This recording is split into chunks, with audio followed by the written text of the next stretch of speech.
This all started way back when I was a sophomore in high school. I have never liked camping, never will.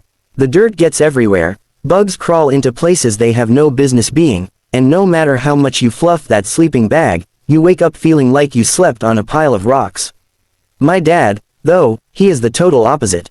He is one of those guys who lives for the wilderness, the kind who thinks a week without cell service is heaven. Every single summer he dragged me out into the woods with his buddies, and I just suffered in silence. By the time I hit high school, I finally put my foot down and begged him to let me bring a friend. To my complete shock, he said yes. So I invited Charles. Charles was perfect for the trip in every way except one. He actually loved camping. He had been a hardcore Boy Scout growing up, could start a fire with 2 sticks, and thought sleeping on the ground was fun. But he never gave me grief about hating it. He teased me, sure, but it was lighthearted. Plus, his parents fought non-stop, so any excuse to get out of the house was golden for him. I figured if I had to suffer, at least I would have someone who knew what he was doing. The plan sounded solid until we actually got there. One of Dad's friends had booked the site and somehow messed it up big time. Instead of some quiet, middle-of-nowhere forest spot, we pulled into a crowded, overdeveloped campground with paved paths, real bathrooms, and even a playground. It was basically a parking lot with tents. Dad was furious. His friends were furious. Charles kept repeating, "This isn't real camping," like I needed to hear it for the 100th time. I finally snapped at him to shut up, and he did. Then we found out the worst part. Right next to the campground was a full-blown amusement park. Ferris wheel, carnival games, roller coasters, the whole deal. It was the weirdest combination imaginable. Dad and his friends spent the first hour grumbling about how this ruined everything. We had driven 4 hours to get here, so turning around wasn't an option. We set up camp anyway. Charles, of course, turned into Mr.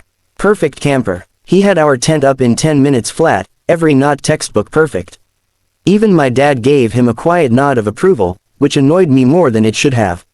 After dinner, Charles and I slipped away to organize our stuff in the tent. Really, he had smuggled a tiny metal pipe and a little weed in an Altoids tin. We were in that phase where getting into trouble felt like the coolest thing in the world. We snuck into the woods, smoked just enough to feel floaty, and laughed way too hard at nothing. We figured the smell would wear off before we had to talk to the adults again. Back at the tent, we had way too much energy to sleep. Charles got that mischievous grin he always got when he was about to suggest something stupid. He whispered that we should explore the amusement park. I thought he was joking until he said we could probably climb one of the roller coasters. My heart started racing. Climbing stuff was our thing back then. Water towers, construction sites, whatever looked dangerous. The idea of standing on top of a roller coaster in the middle of the night sounded insane and perfect. We waited until the campground was dead quiet. Flashlights in hand, we crept to the fence. It was chain link, easy to climb. Charles boosted me up, then followed. The second our feet hit the ground inside, the game started. The park was pitch black except for a few security lights. We could hear golf carts humming somewhere in the distance. Every time a beam of light swept past, we dropped flat behind a trash can or a game booth. It felt exactly like a video game, except getting caught would mean real cops in real trouble. We moved slow, hearts pounding.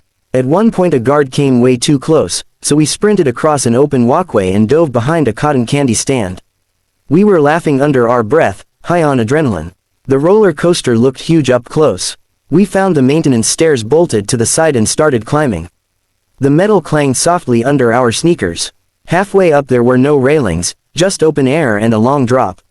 My legs were shaking, but we kept going. When we finally stepped onto the top platform, the view stopped us cold.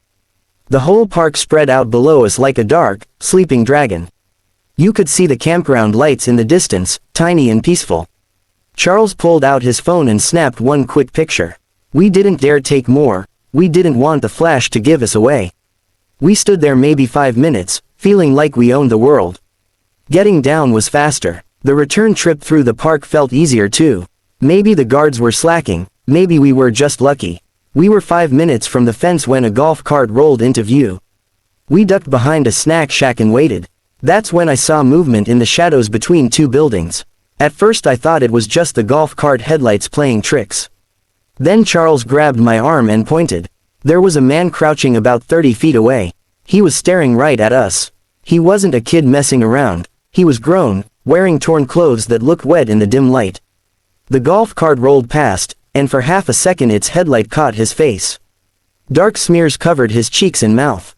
Blood, fresh blood. Charles and I locked eyes, both of us suddenly sober and terrified. The man darted across an open patch and vanished behind another building. The golf cart was gone. We didn't speak. We just ran. We hit the fence, scrambled over, and dropped to the ground on the other side. No laughing this time. We sprinted back to the tent and dove into our sleeping bags, pretending to sleep while our hearts tried to punch through our ribs. We told ourselves it was probably just a homeless guy. A really messed up homeless guy. We repeated it until we almost believed it. The next morning everything felt normal at first. Pancakes, coffee, packing fishing gear. Then around 10 a camp ranger walked through the sights making an announcement. A man had been stabbed to death at a lake 4 miles away. The killer was still on the loose. Description: white male, late 30s, disheveled, possibly shirtless, possibly covered in blood. Everyone needed to pack up and leave immediately. Charles and I looked at each other and knew. That was our guy, the murderer we had locked eyes with. We never told anyone, not my dad, not the ranger, nobody. We were 16 and terrified of getting in trouble for sneaking out. I still regret it. My description might have helped catch him. Who knows what he did after that night? Charles and I stayed friends through college and still talk. We almost never bring up that trip. When we do, the guilt hits hard. We were feet away from a killer and said nothing. Fast forward a couple years to October 2016. I was 16, junior year, living in New York City. That was the fall when creepy clown sightings were everywhere. Most were fake, people in costumes trying to go viral, but a few were real and seriously scary. I never thought I would be one of the real ones. It was a normal Wednesday. I got out of school, hopped on the Uptown 6 train, headphones in, blasting Drake, flipping through chemistry flashcards on my phone. The train was almost empty. I was zoned out completely. At 96th Street the doors opened and I stood up on autopilot, still staring at my screen. Something blocked the doorway. I looked up and froze. A clown stood 2 feet away. Full costume. Rainbow pants, yellow shirt, red suspenders, giant red shoes, white grease paint, red nose, blue eyebrows drawn way too high. No wig, which somehow made it worse. He just stared at me, blocking the exit. The doors were about to close. I tried to step around him. The second I touched his arm he bent down so our faces were level. Then he lunged. I twisted away and bolted. He chased me. I heard his oversized shoes slapping the platform behind me. I risked one glance back and saw the knife in his hand, big kitchen knife catching the fluorescent light. The station was empty. I flew up the stairs 2 at a time, burst out onto the street, and ran until my lungs burned. I called the police from the corner. They searched the station, but the clown was gone. For weeks I jumped at every shadow. I kept thinking he somehow knew where I lived. Nothing ever happened again, but I still avoid that station when I can. Now jump ahead a few more years. I had just finished undergrad and was scraping by on random gigs, DoorDash, dog walking, whatever paid.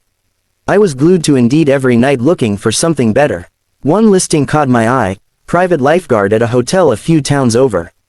The hours were weird, 5 p.m. to 1 a.m., and the ad specifically said, must not speak Spanish.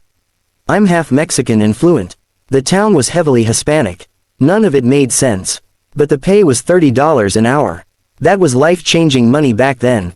I figured I could pretend not to speak Spanish. What were they going to do, quiz me? I applied and got a call the same day. First day on the job, a short, friendly guy named Esteban greeted me with a big smile. We joked around walking to the pool. Then a taller, serious guy appeared, Jefe. He started speaking to me in rapid Spanish, testing me. I stared blankly. They both laughed like it was the funniest prank ever. Jefe shook my hand and said he was just messing with me. He explained they were opening the pool to non-guests after hours to make extra money. They wanted someone who didn't speak Spanish so locals wouldn't hassle them. My job? Sit in the chair, collect entry fees, call Jefe if anything went wrong, and if anyone showed a blue wristband, let them into the pool house behind the stand. I didn't ask what was in the pool house. The first few weeks were easy. Lots of people came. I collected cash, watched kids splash around, blew my whistle when they ran. Nobody showed a wristband. Then one night a muscular guy in sunglasses flashed a blue band. I unlocked the door. An hour later he left with a much fuller backpack. After that, wristband people showed up almost every night. Sometimes in groups. Cash started rolling in way faster than it should have. People overpaid by ridiculous amounts, 50s instead of 20s, hundreds instead of 50s. I called Jefe. He cut me off mid-sentence and said don't worry about it. That's when the light bulb went off. Money laundering. Or drugs. Or both. The pool house was the hub. I was the clueless white kid out front making everything look legit. I should have quit right then. But 30 an hour plus tips was addictive. People started knowing my name, slapping me on the back, slipping me extra cash. One night a kid almost drowned in the deep end. I jumped in, pulled him out, and everyone clapped like I was a hero. Turned out the kid was Jefe's son. The next night they greeted me with wine and toasts. One guy made a speech in Spanish about all the money they were making and all the lives were ruining. Everyone laughed except me. The next day my mom called. She only spoke Spanish, so I answered in Spanish, thinking I was alone. When I hung up, Esteban was standing right behind me. He asked how long I had known Spanish. I lied and said I was just practicing. He stared for a long time, then said, okay, and walked away. I sat frozen in the lifeguard chair the rest of the shift, convinced I was dead. Right before closing, he came back, told me to come in an hour early tomorrow for a new opportunity, and tipped me $200. I never went back. I ghosted the job, blocked the numbers, and spent months looking over my shoulder. Every dark SUV that slowed down near my apartment made my stomach drop. I still don't know exactly what was going on in that pool house, but I know I was one wrong answer away from disappearing. Those 3 nights, almost crossing paths with a murderer, sprinting from a knife-wielding clown, and stumbling into a criminal operation, are burned into my brain forever. I was just a dumb kid chasing thrills or cash, and each time I got way closer to real danger than I ever should have. I got lucky. A lot of people don't. I never thought 3 random nights from my teenage years would still wake me up sweating 20 years later. But they do. Every time I hear a roller coaster clank up its lift hill, or catch a whiff of chlorine on a summer night, or see some viral video of a creepy clown, my stomach knots up like I'm 16 again. These aren't campfire ghost stories. These are the nights I almost didn't make it home. The first one started with camping, which I hated with every cell in my body. Dirt under my nails, mosquitoes the size of quarters, and the way the air smelled like wet socks by day 3. My dad, though, treated the woods like church. Every July he loaded the truck with coolers, tents, and his 2 loudest friends, and off we went. I spent most of those trips counting hours until we could drive back to civilization. Sophomore year I finally negotiated a deal. Let me bring a friend or I'm not going. Dad surprised me by saying yes. I picked Charles because he was the only person I knew who could make a week without Wi-Fi sound fun. Charles had shaggy brown hair, a permanent half smile, and the survival skills of a park ranger. His parents screamed at each other non-stop, so camping was his escape hatch. He packed like a pro. Waterproof matches, a tiny stove, even a collapsible fishing rod. I packed 2 bags of Doritos and a Game Boy with dying batteries. We drove 4 hours north, Dad blasting classic rock the whole way. When we pulled into the campground, something felt off immediately. Instead of pine trees and silence, we rolled past minivans, screaming toddlers, and a giant inflatable slide. Dad's face went red. This isn't the site I booked, he muttered. His friend Mike checked the confirmation email and groaned. Wrong park, wrong everything. We were stuck. Then we saw the amusement park next door. Bright lights, carnival music, the metallic screech of roller coasters. Dad looked like someone had spit in his coffee. Charles kept saying, "This isn't real camping," over and over until I wanted to duct tape his mouth. I knew it wasn't real camping. I didn't care. Real bathrooms and a snack bar sounded like paradise. We set up anyway. Charles turned into a machine, pounding steaks, tightening guy lines, arranging everything like it was a military operation. Dad gave him the rarest thing in the world, a nod of approval. I pretended it didn't bother me. After hot dogs and burnt marshmallows, Charles and I crawled into our tent to organize gear. Translation: he pulled out an Altoids tin with a tiny pipe and a dime bag of weed. We weren't stoners exactly, just 2 idiots who thought getting high made us interesting. We slipped into the woods, found a fallen log, and smoked just enough to feel the world tilt sideways. Everything was hilarious. The way pine needles crunched like potato chips. The way Dad's friend Ron snored like a broken lawnmower back at camp. We laughed until our ribs hurt. By the time we stumbled back, the adults were asleep. Charles flopped onto his sleeping bag and stared at the tent ceiling. "We've got too much energy," he whispered. His eyes had that spark they got right before we did something colossally stupid. "Let's go check out the amusement park." I laughed, thinking he was joking. He wasn't. "We climb the big coaster," he said. "Top of the lift hill. Best view ever." My brain screamed no. My mouth said, "Hell yes." We waited until the campground went dead quiet. Around 1:30 a.m. we grabbed flashlights and crept out. The night smelled like cut grass and funnel cake. The fence was chain link, easy. Charles boosted me up first, then scrambled after. The second we landed inside the park, the game changed. Security lights cast long shadows. Somewhere a golf cart puttered. We moved like spies in a movie, ducking behind game booths, freezing when headlights swept past. Every heartbeat felt like a drum solo. We laughed under our breath, the kind of laugh that happens when you're terrified and thrilled at the same time.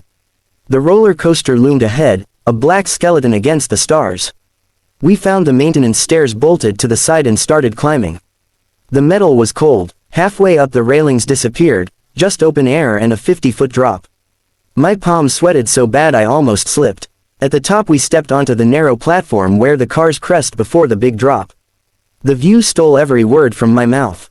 The whole park glittered below us like a toy city. Beyond it, the campground's dying campfires glowed orange. Charles snapped one quick photo, no flash.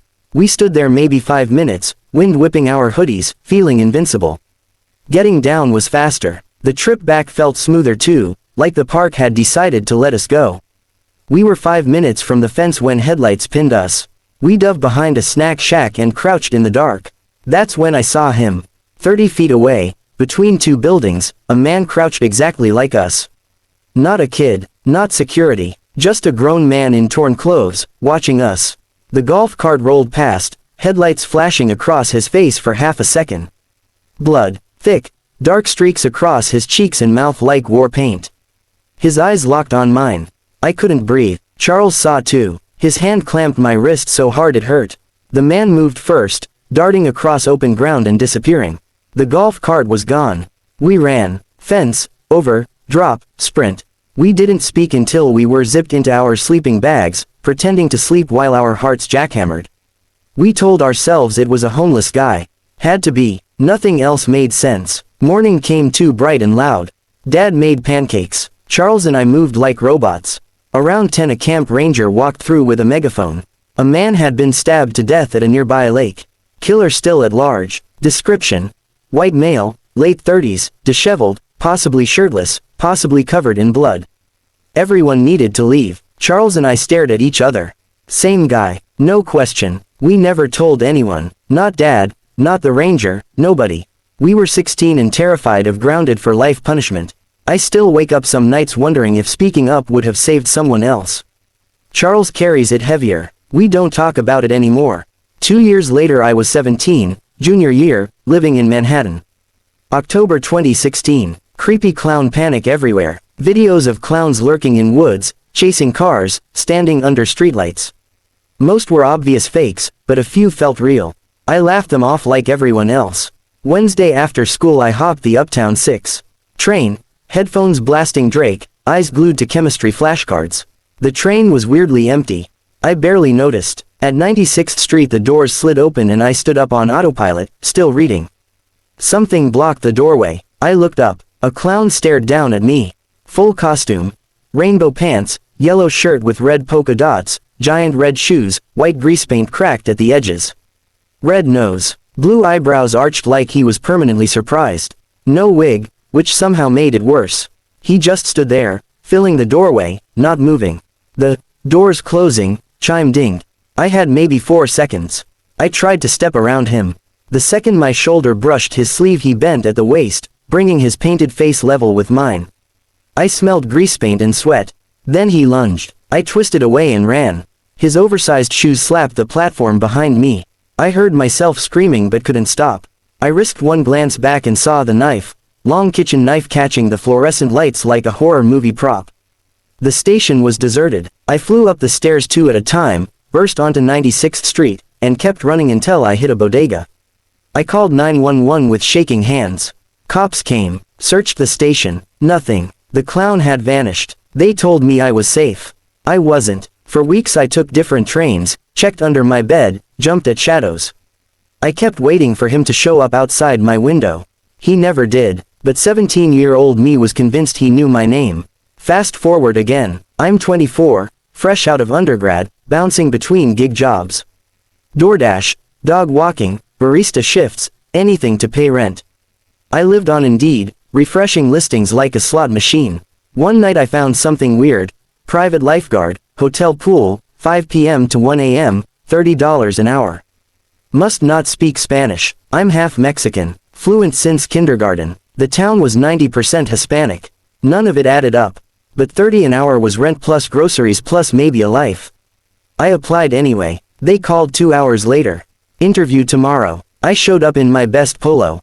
A short, round guy named Esteban greeted me with a huge smile and a handshake. We joked in English walking through the lobby. Then a taller guy rounded the corner. Jefe. No smile. He started speaking rapid Spanish, testing me. I gave him my best blank gringo stare. They both cracked up like it was the funniest thing ever. Jefe slapped my back and said welcome aboard. The pool was indoors, dimly lit after hours. My job? Collect $20 from non-guests, watch swimmers, call Jefe if anything got rowdy. And if anyone showed a blue wristband, unlock the pool house door behind the lifeguard stand. I never asked what was inside. First few weeks were cake. Families, teenagers, loud music. I blew my whistle when kids cannonballed, pocketed cash, texted between rescues. Nobody flashed a wristband. Then one night a muscular guy in sunglasses and a white button-down walked up, said nothing, showed me a blue band. I unlocked the door. Hour later he left with a backpack that looked heavier. Same thing next night, and the next. Soon wristband people came in groups. Cash poured in. People started overpaying. 50s for $20 entry, hundreds, by mistake. I called Jefe. He cut me off. Don't worry about it. That's when my stomach dropped. Money laundering. Drugs. Both. The pool house was the hub. I was the clueless white kid making it look legit. I should have quit, but $30 an hour plus tips was heroin.